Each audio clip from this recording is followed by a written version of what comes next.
امروز دوشنبه دوم دسامبر 12 آذر ماه در خدمتتون هستم. اول هفته بریم ببینیم طلا میتونه امروز چه جهتی به خودش ببینه، تو هفته میتونه به چه سمتی بره و شرایط کلی طلا رو نگاه کنیم. خب یه سر بزنیم به فارکس فکتوری، اخبار امروز یه نگاهی بندازیم. اخبار مهم امروز دلار آمریکا و طلا، شاخص پی ام آی بخش تولیدی و آی اس ام هست که زمان انتشارش میشه ساعت 17:45. قبلی 48.5 بوده و پیش بینی 48.8. خیلی تغییر زیادی نکرده، اونجوری محسوس نیست، ولی خب تو این حال بازار یه چیز معقولیه تغییرش. و بعدش هم که گزارش اشتغال بخش تولیدی یا گزارش مؤسسه ISM مال نوامبر هم هست که قبلیش 46.5 بوده و پیش بینیش هم 47.7. پس اگه ما پیش بینیش رو در نظر بگیریم که 47.7 باشه، اگه بیشتر بشه یعنی مثلا حالا یا 47.7 یا بالاتر باشه، ما میتونیم ببینیم که توی کوتاه مدت معامله روزانه امروزمون میشه دلار رو ببینیم که تقویت میشه، یکم رو به بالا حرکت میکنه، یا اگه روند رنجی داره از رنجش خارج میشه. ولی از طرفی هم میتونیم نزولی را ببینیم یا طلایی ببینیم که تحت فشار تاثیرات اخبار قرار گرفته و میتونه ضعیف‌تر بشه، به شرط اینه که پیش بینی یا بالاتر از 47 باشه یا حالا عدد پیش بینی قرار بگیره. بعدش میریم ساعت 11:15 که ما سخنرانی اعضای فدرال رزرو آقای واله را داریم. دیگه آشناییت باید داشته باشیم با نحوه سخنرانیایی که میکنه. بیشتر خب با اون طرز صحبت کردن و حرکاتی که انجام میدن باعث تاثیرات کوتاه مدت تو کندلا میشن. این میتونه یکم جای استاپای ما رو خراب کنه. اگه اون سر میخوایم مثلا پوزیشن باز کنین و اسکلپی کار کنین، نوسان به شدت بالا میره. اگه بخواد تهاجمی صحبت کنه، بخواد خیلی پرقدرت صحبت کنه، میتونه باعث تقویت دلار و کاهش طلا بشه. ولی اگه بیاد مثلا ملایم‌تر صحبت کنه، میتونیم برعکسش رو ببینیم. تحلیل کلی من نسبت به اخبار امروز، چون مهماش همینا بود، مهمای دیگه ای نداره. اگه شاخص پی ام آی بالاتر پیش بینی باشه و سخنرانی فدرال رزرو توی سیاست‌های پولی سختگیرانه تر باشه و تاکید بیشتری بکنن، باعث تقویت دلار میشه و قیمت طلا رو میتونه کاهش بده. ولی بالعکسش اگه شاخص پی ام آی ما کاهشی ببینیم و از اون پیش بینی که شده و سخنرانی حالا جوری باشه که ملایم تر باشه، محتاطانه تر باشه و اون دیدی یا به ما بده که بخوان نرخ بهره رو کاهشی تر بکنن، میشه دلار ضعیفتر یا ما توی چارت ببینیم و طلای افزایشی رو بخوایم داشته باشیم. مابقی اخبار، شاخص پی ام آی بخش تولیدی فرانک سوئیس، شاخص پی ام آی بخش تولیدی آلمان ماه نوامبر و دوباره گزارش پی ام آی بخش تولیدی نوامبر اروپا و سخنرانی رئیس بانک مرکزی اروپا است که مهم نیست واسه ما. بریم چارت طلا رو نگاه بندازیم. از تایم هفتگی شروع می‌کنیم. با توجه به سناریویی که توی اخبار چیدیم، باید اون لحظه نسبت به پوزیشنمون تصمیم گیری کنیم، یا اگه قبلش داریم پوزیشن یا باز می‌کنیم، باید از قبلش اون اطمینان رو واسه خودمون حاصل کنیم. پس من یه بار دیگه مرور می‌کنم، اگه پی ام آی بالاتر باشه ما دلار تقویت شدن می‌بینیم، اگه پایین‌تر باشه طلا تقویت شده رو. پس فعلا ما یه سر دیگه بخوام بزنم، اینجا ما پی ام آی رو بخوایم داشته باشیم 48.8 بوده و 48.8 هم باقی مونده و ISM هم واسه پی ام آی بیشتر شده. پس ما میتونیم امروز دلار رو ببینیم که میتونه بالایی بزنه و طلا رو ببینیم که میتونه یکم پایینی بزنه.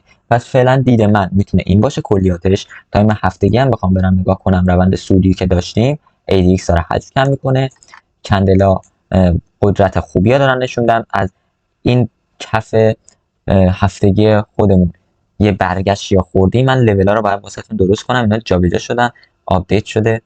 اینجا شد سقف ماهیانه ما و سقف هفتگی ما و برعکسش کف ماهیانه ما اومد اینجا و کف هفتگیمون شد این یکی. کفای متفاوتی این هفته داریم. پس الان ما کف هفتگیمونیم، بخواد بشکنه میتونه تا کف ماهیانه بره، به کیجن برخورد کنه، دوباره رو به بالا حرکت کنه. ما تقریبا 3 تا کندل اومدیم پایین و با یک کندل تقریبا 80% اون روند رو پس گرفتیم. از طرف دیگه الان دوباره داریم با 2 تا کندل میریم پایین، یه ریجکت شدیم هفته قبل تقریبا. از کف هفتگی دوباره هم میخوایم تستش کنیم. میگم یه لول مهمیه واسه ما. برم روزانه، قبلش بخوام چارت خاموش کنم. ما توی روند کلی سودی هستیم.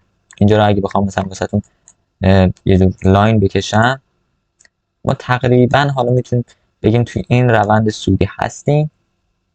اینجا برخورد خوب داشت. حالا اینجا رو یکم تمیز در نمیاد، ولی میتونیم اینو در نظر داشته باشیم. حتی میتونیم کانال هم واسش بکشیم. من کانال هم بکشم، از اینجا در نظر میگیرم. یه همچین کانالی هم بوده، صف کف، تقریبا کف، دوباره سقف و کف، میدلاین کانال. و بعد از اینجا کف هفتگی ما میشه شکستش با کف کانال و رو به پایین حرکت کردن. من کانال پاک میکنم. این دیدی بود که میتونستیم داشته باشیم نسبت بهش. ایچموکو رو بخوام نگاه بندازم براتون، به این صورته که ما هنوز همچنان اون کلاس سعودی خودمون رو داریم. 63 داره رو به بالا حرکت میکنه. هر موقع 63 رو به بالا حرکت کنه، 93 حرکت نکنه، گپ رو بخواد بیشتر کنه، این میتونه دلیل بر این باشه که ما قدرت روند ریزشی رو نداریم، یا بالعکسش. حالا یه جور حالت بلا تکلیفی داره به ما نشون میده و هر روندی رو بخواد به خودش ببینه میتونه اینجوری باشه که برگشت میخوره و ادامه دار نیست. فعلا هم ما در اون اپ هستیم، توی اپ تصمیم نمیگیریم. اینجا میخوان کلاس سعودی انجام بدن، تنکانسن و کیجنسن، ولی خب کندلا زیرشون هستن. اپ باریک شده ولی صاف 0 درجه است. اینجا یه جور بنچمارک تور میتونید در نظر بگیریم. اینجا هم که قبلا ما خطش کشیده بودیم، نگاه کنید چقدر نوسان زیاد شده. کندلا دوجی بلا تکلیف. حتی داخل اپ هم هستیم. خیلی جا مهمی. من اگه بخوام لولش هم آپدیت کنم میتونم الان اینجا هم بذارم این لولو. بذار اینجا بذارم ببینم تو کوتاه مدت توی تایم پوینتر چه واکنشی بهش نشون دادیم. ADX هم حجم نداره، رو به پایین حرکت میکنه. بریم 4 ساعته. 4 ساعته اینا لولایی بود که ما کشیدیم. روند سعودی، برگشت به سویچ فلت، داخل ابر رفتیم. من این دو تحلیل واسهتون گرفتم، گفتم میتونیم پاشیم، میتونم پا نشیم، داخل از ابر سبز بریزیم. اینجا که سعودی بودیم، اگه اینجا رو دقت کنید میتونیم بگیم نزولی شدیم. اگه بخوایم یک کندل رو در نظر بگیریم میتونیم بگیم در روند نزولیمون یه دونه کندل سبز 4 ساعته زده. این دیگه نسبت به دید خودتونه. ما اینجا مثلا میتونستیم بیایم با داخل اپ سعودی حرکت کنیم، میتونستیم هم اینجوری در نظر بگیریم که رفتیم داخل اپ. اینجا هم که بیس آپدیت شده ما بوده، فلت کیجنسن هم بوده، ابرم کلوف بوده، همه اینا در نظر بگیریم. اینجا ریجکت شده و رو به پایین داره حرکت میکنه. فعلا میشه این سناریو رو در نظر گرفت واسش. بیاد پایین یه حرکت اینجوری بزنه، اینجوری رو به پایین حرکت کنه. نسبت به این خطوط میتونه هم نه این سناریو رو انجام نده، مثلا اینجا رنج بزنه و از اینجا رو به بالا حرکت کنه. من برم یه تایم پایین ترش، چون باز هم داخل ابر زد و نقیض زیاده، پس تحلیل پذیر نیست. ببینید تحلیل پذیر زمانی میشه کرد که اینجا باشیم، اینجا بازار باشیم، بتونیم روند رو تشخیص بدیم. اینجا روند آنچنانی واسه ما نداره. یه حرکت اسپارکتوره، یه کلی کندل سبز زدیم با 2 تا کندل تقریبا همشو نصفش تقریبا برگشتیم. روندش هم بخوام نگاه کنم واسهتون، سقف و کفی بخوام در نظر بگیرم، خب اینجا 1 2، اینجا شاید بزنیم اینجا 1 2 3 4 و بعد اینجوری برگشته. حالا اینجوری داره رنج میزنه واسه ما. چپ اگه بخوام در نظر بگیریم که توی 4 ساعته نزول ما تموم شده، ما سقف داریم، سقف بالاتر، کفای همسان، اینجا یکم اینجوری شیب داره، کفای همسان طوره، ولی از طرف دیگه سقفا خیلی نزدیک به همن، خیلی روند رنج تقریبا خوب میشه گفت دیگه. بریم 2 ساعته رو بخوام نگاه بندازیم. 2 ساعته خب بیشتر مشهود تره، همون چیز کلیه که توی 4 ساعت هست توی 2 ساعت هم هست. کراس نزولی قوی نیست، اون کراسی که من میخوام مد نظرم نیست. یه بیسی ها اینجا داریم، ما بین این بیسه داریم بازی میکنیم، 2 تا لول اینجاها داریم. 63 داره یکم با شیب زیاد میاد رو به پایین، 93 این شیبو نداره، یکم ترسناکه. یعنی اگه بخواد ریزشی بشه باید 93 هم ریزشی بشه. نسبت کندلا تو این حالا لگ کوتاه مدت خوبه، نسبت کندلا فاصله ها خوبه، مناسبه، چون اصلا نزدیک همن، روندی شروع نشده. فاصله رو مثلا اینجا میشه در نظر گرفت که زیاد شده، اینجا در نظر گرفت. اینجا هم که داخل ابر اومدیم شکستیم، یه فلتی بوده، فلت قوی بوده، اینجا بهتون گفته بودم بهش برخورد داشتیم، نشکستیم، رو به پایین داریم حرکت کنیم.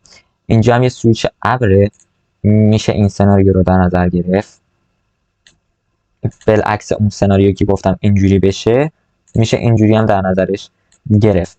این 2 ساعته باز میگم دیدی نداریم فعلا، فقط دید خوبی که میتونیم داشته باشیم اینه که حداقل تو 2 ساعته ما داریم یه حجمی توی ADX میبینیم، یعنی حداقل داره بهمون میگه که میشه یه روندی شکل بده.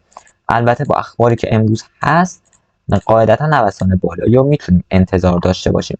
اخبار مهم، تغییرات کمه، اخبار سیاسی و اقتصادی با هم تلاقی کردن، ریسک کار بالاتر قاعدتا نسبت به روزهای قبل، پس بیشتر توجه کنید اگه تازه واردین توی فارکس. اگر هم نه حرفه‌ای هستین که خودتون دیگه کارو بلدین، من لولای پیوت پوینت دارم واسهتون آپدیت میکنم که ببینیم امروز تا چه حدی میتونیم حرکت رو داشته باشیم.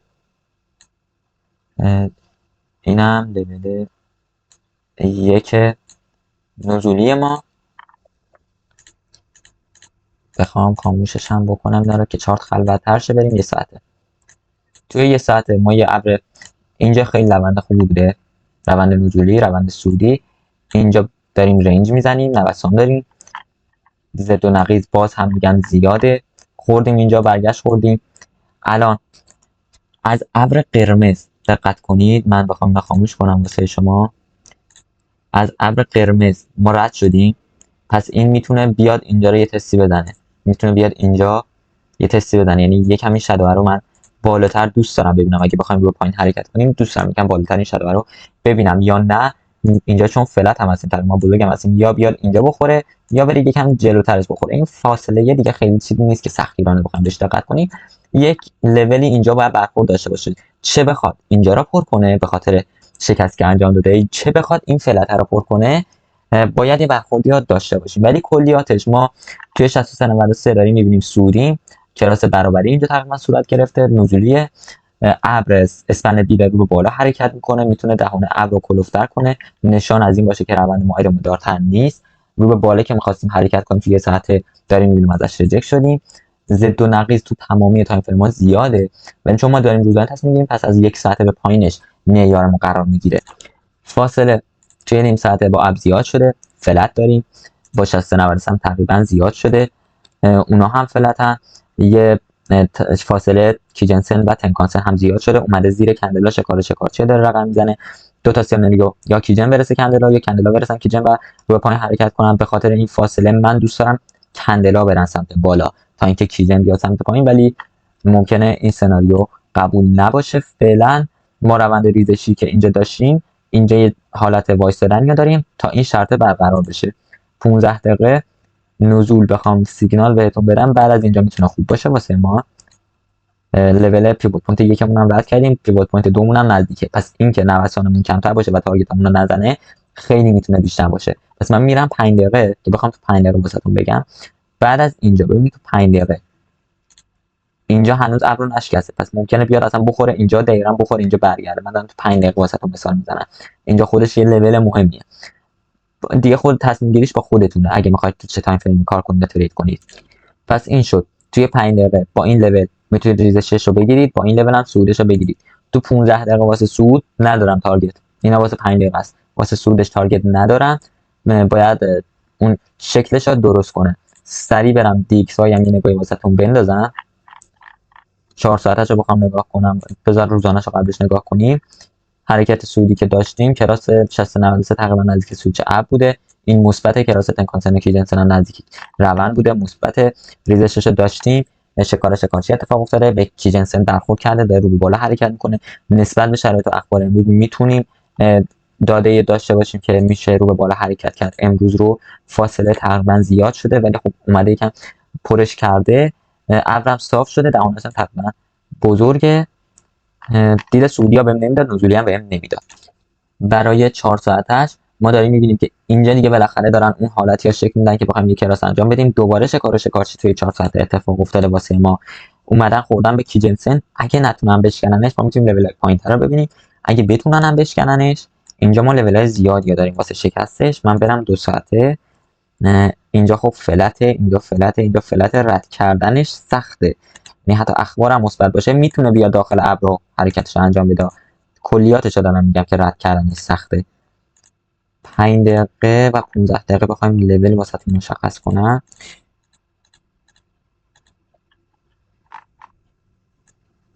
لول خب پیوت پوینتمون هم رد کرده، یعنی قبل از اینکه حالا ما بخوایم نوسانی داشته باشیم لول پیوت پوینتمون هم رد شده توسطش. خب ریسک کار بالاتر میره، ممکنه سخت‌تر بتونید پوزیشن باز کنید. اینا رو من آپدیت بکنم واسهتون، هفته عوض شده.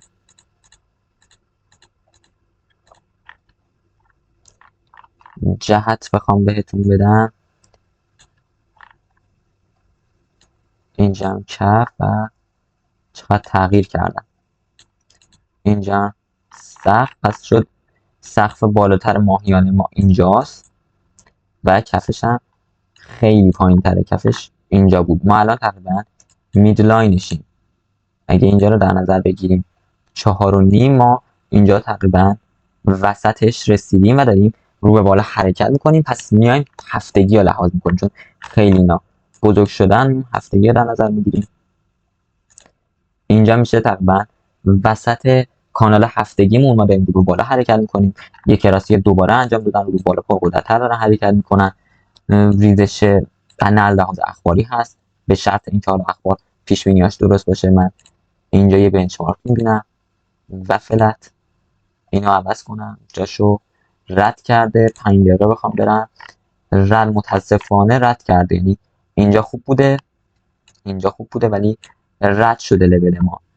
اگه دیر نشده باشه تو قالب استراتژی خودتون، واسه من دیر شده، میتونید اینجا هم الان ورود کنید که تا من بیام آپلودم کنم خب بیشتر میذاره.